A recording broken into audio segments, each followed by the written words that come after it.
Alrighty, everybody, welcome back. Happy Tuesday. I am really excited to be continuing on this journey here with our mobile application strategy. And I know a lot of people out there had a chance to take a look at our first session. And if you're not aware, this is actually part two of a three-part series that we're putting on today, because when you think about the concept of launching a mobile app, there's a lot more that goes into it than just hitting a button on your desktop or phone and having everything work seamlessly. I wish we were in that world. I think we might be getting there, but as of right now, it does take a little bit of planning. And that's why we partnered with Aviante for this three-part series, where in part one, we talked really about the strategic planning of a mobile application. And we were digging into what are some of the challenges that staffing agencies might be facing today as it relates to candidate engagement, job order fill percentages, candidate redeployment, turnover, those things that are really kind of slowing our growth down tremendously. And then how does a mobile app actually work to solve those challenges? So it's actually taking a look at some of the challenges that we might historically have been searching for a more traditional solution for, or something like an old solution. And we're presenting a new way that's actually more effective given the status of the market with candidates today.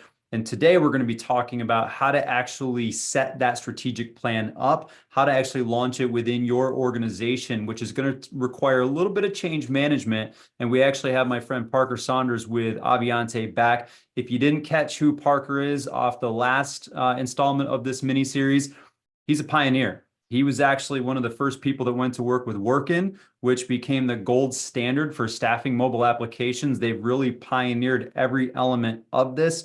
They have essentially observed and created the best-in-class standards for what a mobile app should be. And they really have all of the intelligence that you need and information you need to be able to deploy a mobile application strategy seamlessly for your organization. So again, we're going to be talking about how to actually implement it in your company through change management today. And Parker, I just want to welcome you back and thank you for being here. Yeah, thanks for having me once again, Dan. Looking forward to today's discussion. Awesome. So we are going to turn the controls over to you, and you are going to take us through the second installment here. And I'm just as excited to sit here and take notes. Awesome. Well, let's get us started here. All right. So as Dan suggested, this is part two of our strategic planning series around mobile strategy execution. And today we're specifically focusing on how you actually execute on a strategy with mobile and how you incorporate change management into the ways that you approach really driving effective adoption and rollout with a mobile talent platform.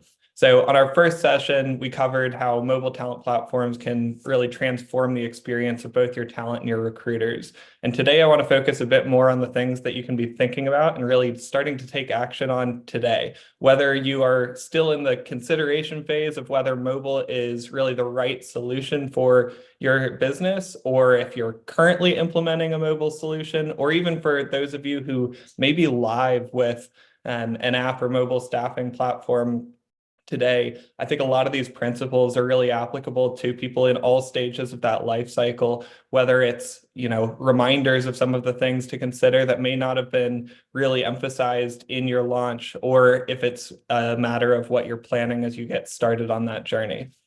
So Dan, as you shared, and as a refresher from our first call, my name is Parker Saunders. I'm the VP of Customer Success at Aviante. And I have just around 8 years of experience with mobile technology for staffing companies. So in those 8 years, there's a ton that I've learned about, really what's worked well and what challenges staffing companies are looking to overcome. And I've seen these mobile talent platforms really be an effective part of the toolkit towards making progress amongst some of the really modern challenges that staffing companies are facing today. We'll talk a bit about some of those pain points, and especially the ways that things like the pandemic and other environmental changes have influenced the types of outcomes that staffing companies are looking to solve for. And then we'll get into how using mobile platforms can really help drive meaningful progress against those sort of outcomes over time. So I just wanted to start with an opening question. I'm curious for those of you who have joined us today, does your staffing company use a mobile app today to engage with talent? This is something that I think is, in the grand scheme of things, quite new to the space. And, following last week's session where we did a bit of an overview of what mobile talent platforms are capable of, I'm curious for those of you in the audience if your company is already using mobile to engage with talent today. And feel free to put that into chat for Parker and I to see that here.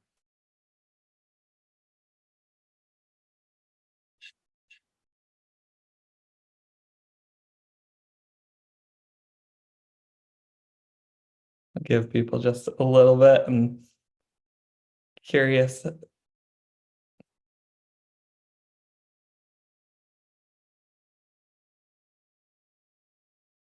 Oh, Dan, it looks like you may be on mute there. We've got the primary answer is no. So not a lot of agencies with app users here with us today.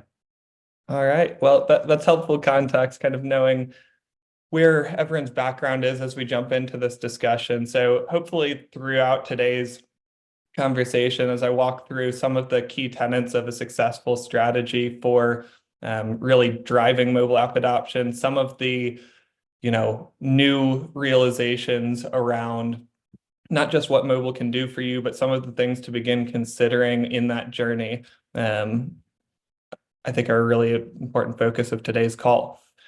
So we'll today talk through really what are the outcomes that we're trying to solve for. So we're presenting, mobile talent platforms as one of the key technologies that's available today to staffing companies to begin transforming the way that you engage with talent, to think about the ways that your recruiters' day-to-day changes, and ultimately what outcomes that can drive in your business.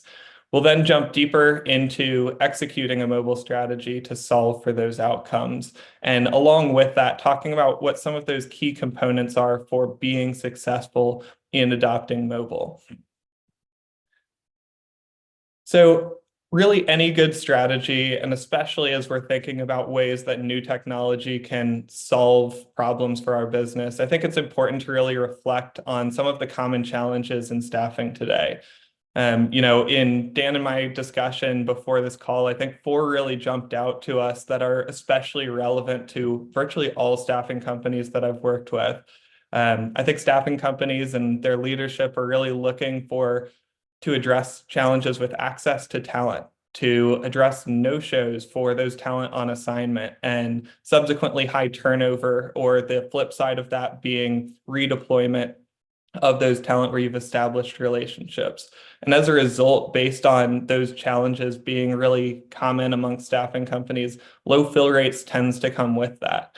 So the reality is that the candidate market, it has fundamentally shifted, especially over the course of these past few years coming out of the pandemic. The ways that staffing companies have engaged with talent in the past will not work as well going forward, and are really only going to improve with the evaluation of new strategies.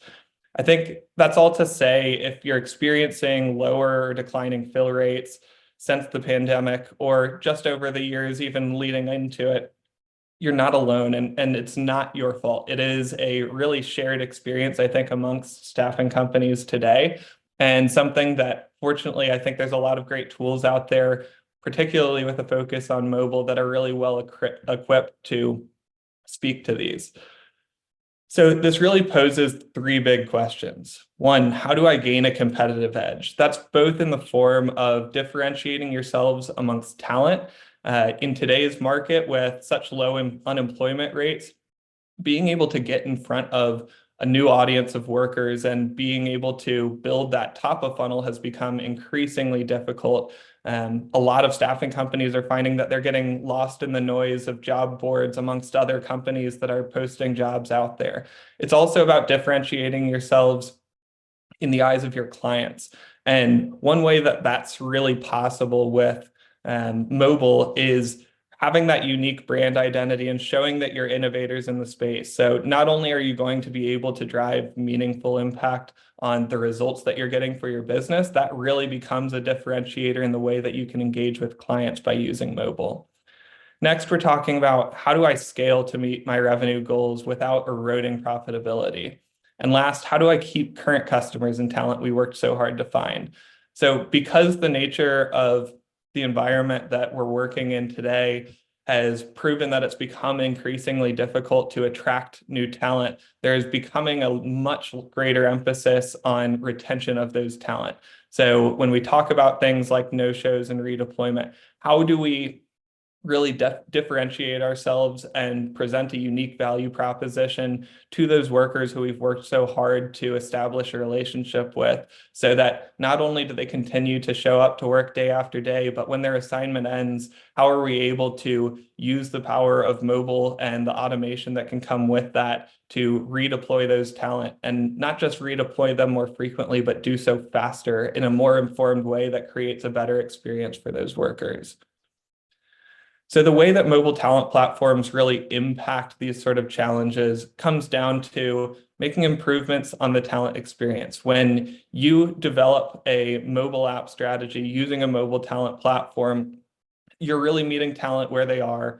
It's something we talked about a lot on our previous session. And what that really means is being able to create that stickiness by having an app on a worker's phone, presenting them with a greater level of transparency than, quite frankly, they're likely not used to when it comes to working with staffing companies, and making it easier for them to not only find jobs that they're uniquely qualified for, but access to additional information, whether it's about payroll or timekeeping or other functionality that is really, scattered all over the place for talent. So when we're thinking about ways to improve the talent experience, being able to consolidate that into a mobile app is a really unique opportunity. We've also talked about in kind of the day-to-day of the recruiter in our previous session, a focus on less time being spent on a lot of those administrative tasks. With this direct link to workers through your mobile app, you're able to save the recruiter's time on a lot of those administrative tasks to put more of a focus on building relationships with those talent, which will ultimately help be a key factor in driving that talent retention, which is going to help us in redeployment and even in attendance for those workers as well. This is all in an effort to enable total organizational efficiency and service quality, which is a key driver in establishing differentiation and accelerated growth for your business. We've seen with customers that I've worked with directly, and also just with others, deploying their own version of a mobile talent platform, that candidate engagement, job order fill time and rates, candidate redeployment, and employee referrals all improve, while ghosting and assignment no-shows each decrease. Something that we didn't spend much time talking about in our previous session was that idea of referrals. And I think it's an important thing to package together in the discussion around really retaining talent and attracting new talent. That I think a lot of staffing companies today, because of talent shortages, are taking an approach where they're posting more and more jobs to job boards, expecting that to produce the same sort of results that they've seen in the past. But with kind of the balance of workers to job orders today, there's so many more opportunities out there for them. There's new ways for them to make money. And one of the greatest drivers, aside from creating stickiness with your mobile app, is being able to really become a referenceable or referable company amongst your workers. It's an incredibly powerful and often overlooked component of being able to attract new talent when looking at the top of funnel side of things, while also being able to retain talent and fill jobs with workers that you have an established relationship with. I think of this in terms of almost flipping the script in many ways from the traditional model. So instead of competing with other staffing companies for talent on job boards, you can be leveraging your own mobile app to get jobs in front of your existing talent database, so that they are first to compete for your jobs. And over time, in this journey of adopting a mobile talent platform, you're really establishing not just a closer relationship with those workers, but also learning more and more about them for each day that you're keeping them longer. There's more ability for them to provide you with updated information. There's more you learn about their strengths and weaknesses. And all of that data really can inform ways that you can further establish efficiencies in your overall recruiting process. So I want to talk just a little bit about what to expect when going on this journey for mobile talent adoption. So what we're looking at here is really a graph that represents the long-term change that you can expect when taking on a mobile first strategy. So what's really represented here, I think, can simply be summarized by your return on investment with mobile is correlated with your rate of engagement. And so that comes in the form of change management and really a subcategory of change management in many ways, but worth a line of its own is data quality. So one of the big capabilities that becomes unlocked with a mobile strategy is the automation when really thinking about ways you can take your job order information directly from the ATS and being able to use that to automatically match and define the talent that you want to notify about these positions. Much like with AI and other forms of automation, mobile matching in mobile talent platforms is going to improve the more that your data improves. So some of the key elements that I've seen be common challenges for staffing companies when it comes to data could be as simple as contact information and home addresses being out of date. Those are often low-hanging fruit, but other key considerations here come in the form of things like skills and certifications and other distinct qualifying criteria about those workers. That it's a common challenge and hurdle for staffing companies looking to go on this journey with mobile that, when they take a critical look at their database, they haven't really relied on that information for the sake of being able to save them time in qualifying talent because of the administrative side of the searching and work that's happening behind the scenes when their recruiters are looking for candidates to fill orders. That human discretion is something that we really rely on in a traditional staffing model that over time, as your data quality improves and as your efforts to really influence change in your company are continuing to grow, you're going to have greater ability to more quickly identify the right talent for the right job so that you're able to influence fill rates, not just with a greater fill rate itself, but also with higher quality talent.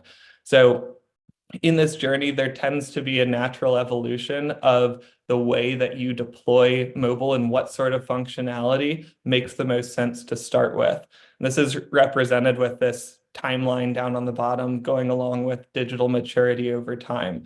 So we often see what proves to be most successful. And this is, I think, can be said to be true of virtually any change management journey is let's start with what we are already familiar with. Let's not try and take this giant leap and fundamentally transform every single thing about the way our business operates on day one. While we would all love to be able to do that, the reality is most staffing companies, I think as represented by some of the responses in the chat, are new to mobile and are new to this type of model and new to this way of engaging with talent.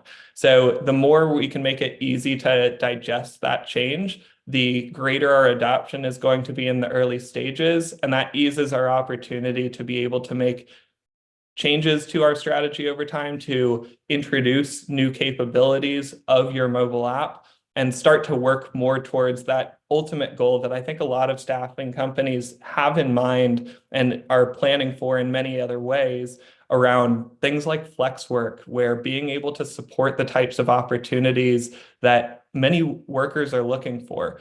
It's probably an overused analogy of talking about Uber, and I don't like relying on that too much, but I think what stands out to me about the Uber model and its role within the gig economy is all about there was not some underlying demand for taxi drivers that they tapped into. What they have presented is, value to the talent in the way that they work and the way they access work and the hours in which they work. And that is not something that I think has been demonstrated effectively well in traditional staffing models that becomes more and more possible on this journey with mobile talent platforms. And then most commonly, the last step, but sometimes I see this inserted a bit earlier in the process, is direct exposure of your app to your clients as well. So that's something that we see later in the process, most typically, because until you have a really robust process defined with your first your recruiters and then supporting that experience with your talent, only then are you really going to feel confident to put this in the hands of your clients. So while it's certainly, incredibly valuable functionality that's associated with mobile platforms, it tends to come later along in that adoption journey. So when we look about really engaging with all parts of that staffing ecosystem between the talent, the staffing company, and our clients, we think about the logical order to progress through where we want to put our focus, what functionality is most important to consider up front, and keeping in mind where we're heading, because those things are only going to become fully realizable, on this journey as we get more familiar with the new way of operating over time. So Dan, I want to pause there. I'm curious if you have any observations on this or any thoughts as it relates to kind of your own involvement in the industry. I know that this is something that we've talked a good bit about, kind of the data quality, and we'll jump deeper into the change management journey along with this. But I'm curious if there's anything that you're taking away from kind of what expectations we've seen be realistic to set with staffing companies looking to go on this journey. So I think it's a big one that you're hitting, Parker, with the data quality, and I do, it's incredibly important to make sure your data obviously is good. And I think having the ability for the candidates and even clients to have some access in updating data to make sure that it's updated properly with the most relevant addresses or contact information is key. So the fact that you have a tool in place that's actually going to be cultivating that more means that your database is not going to be stale, so I definitely like that piece of it. I like that you put it on there. It's a very boring topic. I know people think about data quality and it's like, best practices for data hygiene. There's a very small subset of the industry that cares about that. But in reality, it impacts everybody. Every time you do a broadcast out to your database looking for candidates, whether you send it out via email or SMS or whatever, like if you don't have good data, then it's not going to go. You're going to basically miss out on this. So this tool isn't really going to be as strong as it could be if you don't have good data practices. But the fact that you actually built, good data quality practices into this stands out to me.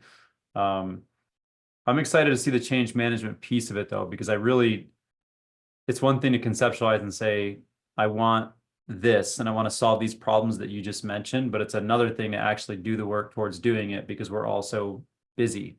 How do we actually manage it through the organization and get people excited about doing this?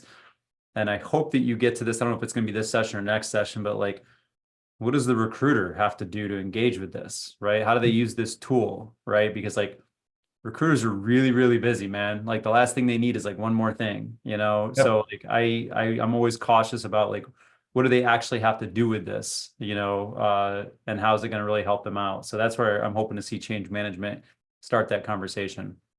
Yeah, absolutely. And we'll touch on it some today, and we'll certainly dive much deeper into that in our upcoming session where we'll get into some real client examples and ways that we've seen staffing companies either be successful out the gate or the challenges they've run into that we've learned ways to either kind of anticipate early on or being able to effectively react to once we're live with a mobile strategy. So I love your takeaways on this. I think you're right that data can often be a boring topic, but if there's one thing to take away from this slide in particular, for those of you in the audience, I really think it is that this is something that you should be taking a look at today. It's being able to evaluate the completeness and quality of your data will go a long way with really any new technology out there, but especially when talking about adopting mobile.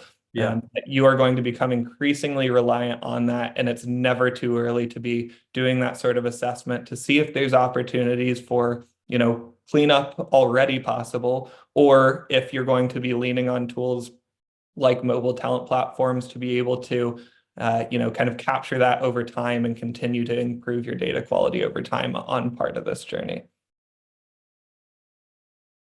All right, so let's talk about executing a mobile strategy.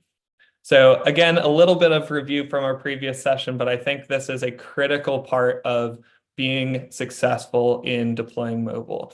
And it all starts with the why. What are you trying to solve for? So we presented some examples of some of the common challenges that many staffing companies are facing today. And while it's incredibly important to relate your overall strategy and ultimately your plan for executing on mobile, having a clear understanding of what the future looks like for your business and how you're going to use mobile to work towards those goals is very important.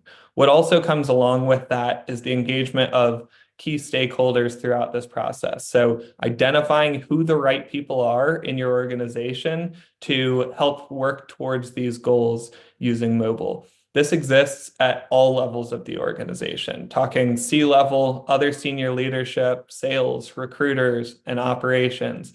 Every level of the organization really needs to be not only involved in this process, of course, they're going to, in many cases, be the users of your mobile platform, but also making sure that they have a clear understanding of where you are headed as an organization. And the reason this is especially important when we're talking about mobile strategies is most staffing companies, for example, are very, very familiar with using an ATS. I think that goes without saying. And maybe you purchase a new ATS, your recruiters are going to have to make some changes along the way to get familiarized with the new system. But fundamentally, you're in that sort of move. You're learning the new ways that your new ATS works. You're learning what's better about your new ATS, but the concept of using an ATS and its role within your organization is likely familiar to the majority of stakeholders within your business. When we're talking about mobile, knowing that this is, in the grand scheme of things, pretty new to the industry, that same level of understanding of what problems it's going to solve for them, where we are heading as an organization, and what our vision of the future looks like for our talent and for our recruiters is something that shouldn't be assumed. And it really should be discussed thoroughly in the planning phases and even reevaluated often, even after you're live. So as I said, this all starts with the why. Why do you do what you do? How will you communicate that to your team? And what will mobile do for you? Having better understanding and discussion of these sort of topics are things that you can be doing today within your organizations. I think the overall value proposition of what mobile talent platforms has to offer is often quite apparent, but being able to build an effective strategy around this and make it a reality in the new you, the new version of your organization, is something that should be discussed early and often. What's also critical here is defining new workflows for recruiters. So this is much like my points on the ATS side of things. There's a lot that could change on the recruiter experience, or we can take kind of a small bite-sized piece off of this as we think about that talent journey slide, that the most effective way I have seen staffing companies deploy a strategy with a mobile talent platform is by first having a clear understanding of their current workflows for recruiters. Some staffing companies already have great documentation around this, and it's a part of what every recruiter is getting trained on. Others, it's a lot less formal and really just accomplished through more generalized training. But since we're taking a look at really changing even the day-to-day role of recruiters in many cases, being able to identify how you can successfully overlay some of those processes that are critical to your business today and continue to be critical to your business in a mobile strategy. We don't need to change everything in this effort, but also identifying what parts of your process are, effectively unnecessary when we think about being able to automate distribution of jobs out to workers like you can with mobile talent platforms. So defining those clear processes will help reduce confusion, drive efficiency, and leading to improved productivity. Workflows, of course, establish consistent standards and procedures. They help ensure compliance and, importantly, as we've talked about earlier, improve data quality over time. So the more clear you are in the direction being given to recruiters, you're going to influence more positive results on recruiter adoption early on after launch, but also that helps inform the quality of data that's being input into your job orders, into your talent profiles. So the expectation in many ways really changes of the role that a job order in an ATS or the information on a worker profile actually represents in our new way of operating with mobile. Historically, it's just a place that we're keeping record of what the client needs or what the worker is capable of.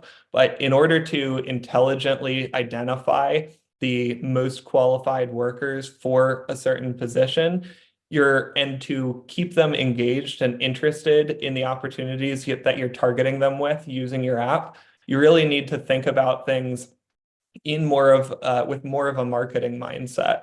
So, you think often when you're posting a job on a job board, there's going to be a level of scrutiny that's used to make sure that this is something that's ready for our audience of new workers or new applicants who are trying to attract.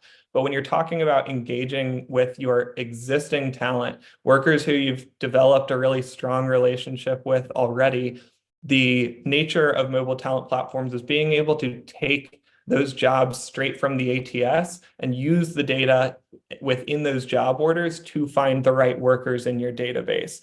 So without really establishing clear workflows for the recruiters, that's something that I see be a common misstep when first deploying mobile talent platforms, is that the level of scrutiny being applied to job boards isn't being applied to our inputs directly into the ATS job order records, which is really critical to be successful in making sure we're promoting the best talent experience possible as well.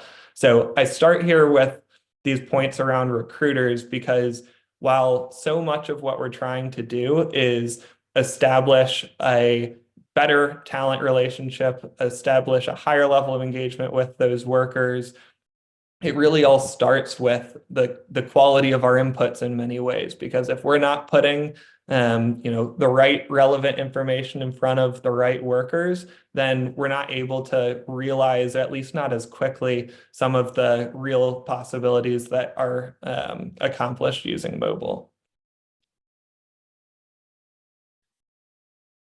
Next, let's talk about taking a holistic approach to change. So we talked about, some of the key stakeholders to have involved in this process, but something that's even more important, I'd say, is how are you spreading the word?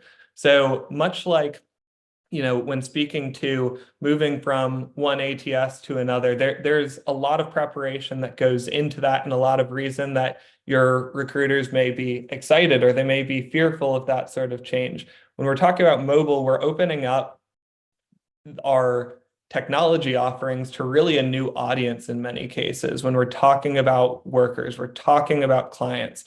And one of the best places to start when thinking about where should we be really aligning our messaging with the vision that we've established when defining a mobile strategy is taking a look at the places where you're already engaged with those audiences. So, if you're building, or you of course already have a website, but being able to update that, if you're trying to attract either new talent or represent this new experience to your existing workforce, making sure that your app is represented in those places as well goes a long way. It is such a simple sort of way to consider where you should be putting messaging around your app, but it's truthfully often overlooked. And I think one of the biggest opportunities for a lot of companies who are really slow to adopt in this transformation journey. So taking a look at your website, taking a look at your sales collateral, and this is applicable even if you're not starting on day one by introducing your clients directly to your new technology. There's a lot that can be said in sales conversations and in a lot of those marketing materials to clients from day one, simply to represent the ways that you're looking to evolve your business, the ways that you're building relationships with workers, the ways that you're innovating and within the space is something that can be spoken to really early on in this journey. So preparations around updating some of the content that you have available to these audiences is a really important part of the execution on strategy around mobile. Taking a look at things like the recruiter collateral, as we talked about, even something as simple as email signatures. If your recruiters are engaging directly with talent through email, having mention of your mobile app and why your workers should be excited about it in something as simple as an email signature can be an additional way that you're driving that audience to your app so that you're able to more further realize some of those efficiencies on the recruiter side. So while you continue to operate in the short term with, a lot of the traditional processes that you may be used to, being able to incorporate messaging and value propositions throughout each and every touch point is going to be a huge influencer on the level of adoption that you're seeing amongst your talent population. In some cases, at least if we're talking about like job boards on your website, things of that sort, it can be useful to include mention to your app there. I will say that we've learned you are not allowed to put reference to your app on something like Indeed, at least not direct links there, but certainly in a description of your company, being able to present that version of the way that your organization's working with talent is something that's just a great way to continue to reinforce what makes you different than the other employers that they may be looking at opportunities from. And then last, and I think it's maybe one of the more exciting components of mobile, is when it comes to social media. So of course, social media and digital marketing is not new to the vast majority of staffing companies. I think there's a lot of dependency on doing that, both in LinkedIn. I even see some of our customers working with TikTok to get content out in front of potentially new talent. But what we've learned is that engagement rates on campaigns or posts related to driving talent to the app tends to be far more successful than links to a traditional staffing company website. There's something about, I think, what you're used to, especially when we're talking about younger generations who are looking for opportunities, that there's a much more natural pairing between mobile apps and what they're expecting to see either advertised or posted to them on social media platforms. So we see the benefits of that in the form of higher engagement than with traditional staffing models in almost all cases that I've seen where we've had customers really have a big push on those sort of campaigns. And then last thing to highlight here on this page is not just considering where you are putting this messaging and what type of content you're putting there, but as a part of the strategic planning phase of this, really having a communications calendar where you are defining who's going to own updating this content and when you want to deploy this. I would say every single one of these assets are places that could truly be launched on day one of go live, but they're things that you want to make sure that you remember to keep updated and keep fresh, because when we talk about that evolution of a mobile talent journey, it is likely that you will introduce new functionality or new content to your mobile app over time. And you'll want to use that as an opportunity to refresh a lot of these marketing and sales collateral along that journey as well, to continue to show that level of investment that you have as an organization and the innovation that you all are using in this adoption journey. So a couple examples here: updating your website, taking a look at social media. Now let's talk a little bit about some of the specifics of what we've seen be most effective. So we've aligned our resources. We have a clear vision for where we are headed as an organization. What are some of the other things that, as a staffing company, we can be considering as we get kicked off in this journey? So once again, we've talked about this natural evolution that is moving towards higher return on investment over time. But when we're thinking about preparations for launch day in particular, we have seen every single time that staffing companies who take a phased approach to rolling out their mobile app have been most successful. And phases can be small, medium, or large. I'll talk about some of those criteria that we think about when considering the right way to take a phased approach to adoption. But this is not something I would recommend to any staffing company looking at mobile talent platforms, to take an all or nothing approach. There is a lot that every staffing company learns when they first launch an app for the first time. And oftentimes, regardless of how many staffing companies I've had the benefit of working with, there are new realizations for each and every one of them about the role that their app is having on the talent experience, the types of questions that they're getting from their workers, the types of market conditions that are proving most effective, the pushback that they're getting from recruiters, or the things that excite recruiters the most. All of that feedback is going to be so critical to inform your growth path with a mobile talent platform. So taking a phased approach kind of enables that opportunity to get feedback early and often and take that feedback to form an iterative approach to growth so that by the time you have deployed across all of your markets, you're sure that you're going in with the best product, the best workflows, and the right messaging for those audiences. Rather than learning that all at once, it can become overwhelming if you take that all or nothing type of approach.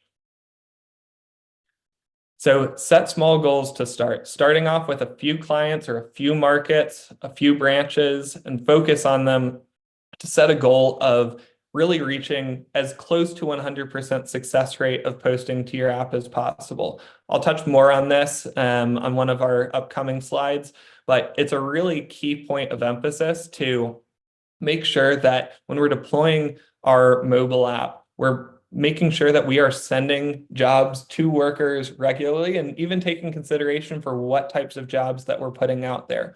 Because the worst thing that can happen, and it's a misstep I've seen in a couple of launches, is not having the jobs there for the workers when they download your app for the first time. You want them to have a good first impression so that they're more likely to stick with you and continue to see the value of your mobile app. So by having these offices send jobs both ahead of time and making sure that they continue to send them in these markets that you identify as your pilot markets or phase one markets is really, really important. Otherwise, we're going to lose that benefit of engaging with talent and lose the recruiter efficiencies that come along with that. It can also be incredibly important to create incentives for recruiters. So in some cases where maybe it's a commission-based recruiter model, there tend to be some existing incentives tied to this. If recruiters are bought into the value to them on how this is going to improve their day-to-day, helping them fill job orders more quickly with more qualified talent from your existing database, that alone may prove to be a pretty powerful incentive. But not all staffing companies have commission-based recruiters, and some of those that do, this alone isn't enough to really drive meaningful impact in the change management that comes along with deploying mobile. So I've seen a lot of success for customers who have used things like competitions between branches and, rewarding with something as simple as a pizza party for the branch that puts through the most job orders to the app or gets the most of their workers to download their new app. Those sort of incentives can really be meaningful to the recruiters. It can have a meaningful impact on your adoption. I'll talk through some of the more of the specifics of those types of strategies in our third session of the series, where I'll get into real customer examples and some of the challenges that they've been able to overcome. But it's important to think of incentives not just as financial, although that can be a role, even just recognition. I've seen staffing companies, highlight a recruiter or a branch who has really taken to the mobile app side of things and highlight their story and highlight how it's benefit them in their day-to-day. Keep in consideration for those sort of recognition opportunities is just as valuable as any sort of financial incentive along the way. So I'll pause there real quick, Dan.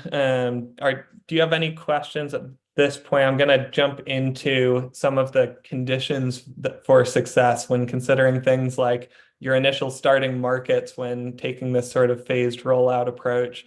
But I'm curious if there's anything in those last few slides that either jumped out to you or that you wanted to dig deeper on. Yeah, no, I appreciate that. And I will say I do like the phased approach. I think that's a really smart move that can't be overstated, is that you're going to make, a very important investment to add mobile app to your offering, right? And when you roll it out, if you roll it out and you're not fully prepared to meet the market expectation, like that first impression becomes the lasting impression. So kind of that phased approach, making sure that you're ready with the right amount of job, opportunities for candidates or the client side. I think that's a really smart approach. I like the fact that you're talking about the phased approach for the recruiters. The pizza part of your lunch, people underestimate that. It is so crazy how powerful just offering up a office lunch is to get people motivated to kind of compete. So I think that's was a nice touch there too. So I like I don't know, I guess I like that phased approach. I'd like to see, and I'm sure this is in the next one because it's more tactical, but I'd like to see some more exact examples of exactly how, agencies have done this, because at this point it's like it's still conceptual. Uh, Absolutely. Yeah. A lot of this setting the stage for getting into more of those real world examples to understand kind of the concepts behind this and what we found to be common truths amongst customers who are most successful in deploying a mobile strategy. But certainly, yeah, want to get into a lot more discussion on some of those specific topics as well. So when considering a phased approach, let's talk about some of the criteria that you may consider when selecting a starting market. What makes for an ideal market or branch to start with when launching your mobile app?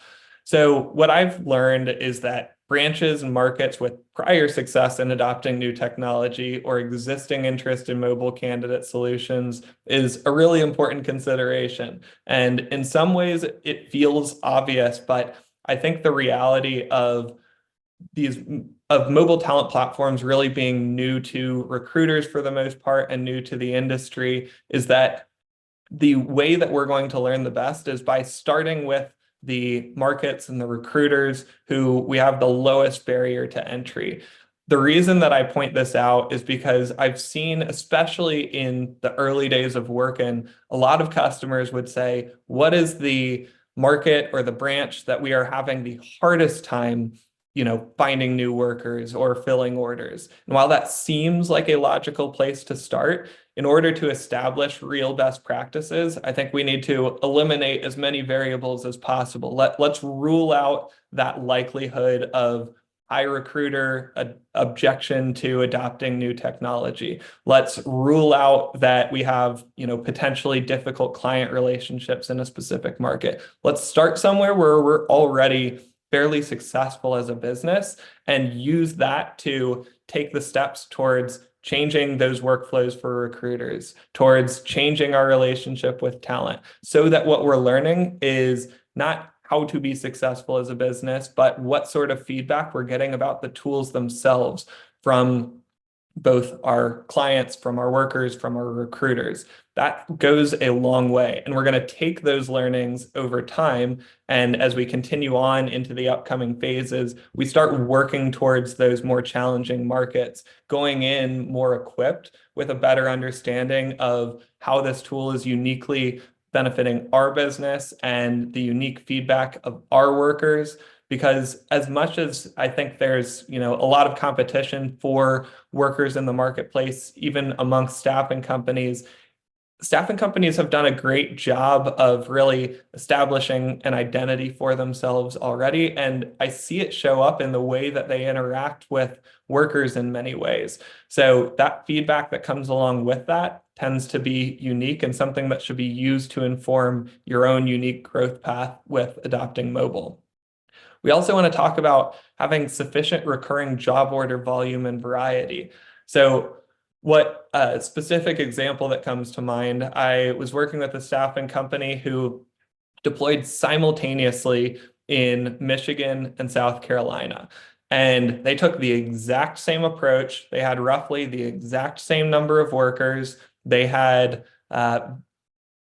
everything other than very similar clients for the most part in those markets. And what they learned was their Michigan market, workers immediately started applying to jobs. It was a frenzy in the Michigan market. They were downloading the app quickly with very little push needed. They were applying to jobs They were seeing those jobs fill more quickly with workers who were uniquely qualified for those opportunities. Everything that we want to see every staffing company accomplish with this sort of tool. The South Carolina market looked entirely different. Workers were downloading the app. I think the excitement was there, the value proposition was there, but what they found is that they were getting very low response rates from workers on their app in South Carolina. And after digging a bit deeper and getting an understanding of that market, which they really admitted to not having a great understanding of going into this project, they learned that almost all of the job requests that they were getting from clients during that period of time were for things like general warehouse or picker packer and only those positions. So while they may have had 200 jobs going out to workers on the app, picture a worker on their smartphone getting a push notification for a job, and over again, it is the same job title, the same job description, the same client. No matter how many times you notify that worker, if that job looks the same to them and there's not enough variety there, it's going to be hard to really realize or have the talent realize the full value of this. So they took that as an opportunity to kind of reevaluate even their sales in that market so that they can make sure that they're better accommodating the type of experience that their talent are looking for in that market, and refocused on other markets where they had sufficient job order volume and there was greater variety there. It's not to say those markets should be left out. It's just to say that the starting point should be those where we know we can be successful so that we can really learn and continue to improve over time. Jobs with more streamlined placement procedures, internal staff resources for support. This one is also key. Maybe starting with a branch that has a single recruiter or a branch manager operating as the account executive and the recruiter could overwhelm them if they are the first one to try this out. So start with locations that have sufficient resources to really take on some of this change. Again, all of this is for the reason of learning what we don't know about our business, about our markets, and being able to reapply that within each subsequent phase of the adoption journey. Market selection must be well coordinated. This is really a summary of everything I've just spoken to there. Knowing your market before launch goes a long way. This, too, I think is a takeaway that's really actionable today for all staffing companies.